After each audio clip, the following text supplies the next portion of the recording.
या सगळ्याची उत्तरं तुमच्याकडून घ्यायची आहेत। पण आपल्या सोबत अर्थात शिवसेना उद्धव बाळासाहेब ठाकरे पक्षाच्या सुषमा अंधारे जोडल्या गेल्या आहेत। सुषमाताई नमस्कार। तुम्ही देखील हे सगळे व्हिडिओ पाहिलेले आहेत, तुम्ही देखील हा सगळा प्रकार पाहिलाय। चिंता वाढवणारी बातमी अशी आहे, एकीकडे डान्स बार सुरू आहेत, नियम धाब्यावर बसवले जात आहेत सगळे, पण इथं कोपरखैराणेमध्ये काम करणाऱ्या मुली, नाचणाऱ्या मुली, सगळ्यात अत्यंत विदारक खरं तर दृश्य, संताप आणणारं आणि चिंता वाढवणारं, या काही बहुतांश मुलीच्या आहेत त्या अल्पवयीन असल्याचं कळतंय।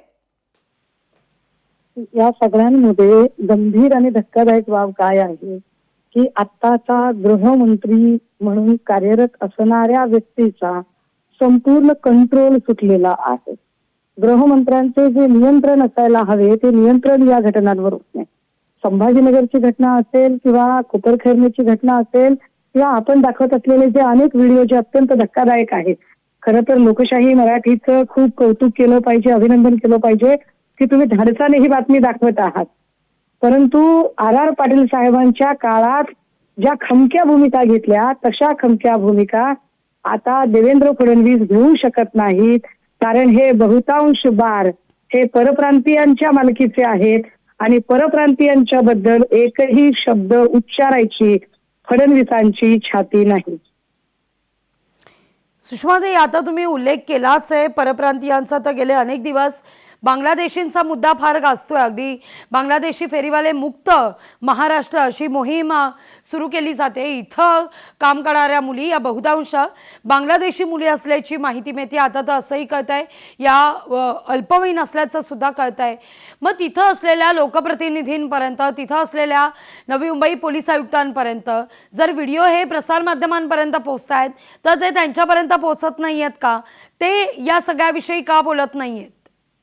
एक्झॅक्टली, की जर हा व्हिडिओ लोकशाही मराठीच्या पत्रकारांपर्यंत पोहोचू शकतो, त्यांच्यापर्यंत बातम्या पोहोचतात, तर आयुक्तांपर्यंत का पोहोचत नाहीत? बांगलादेशींची घुसखोरी होत आहे, बांगलादेशी पोरी इकडे येत आहेत किंवा जे काही वाईट प्रकार होत आहेत, ह्या सगळ्या गोष्टींची कल्पना अगदी 2 दिवसात सूत्र हातात घेतलेल्या ऋतू तावडेंना कळत आहे आणि राज्याचं गृहमंत्रीपद भोगणाऱ्या फडणवीसांना कळत नाही।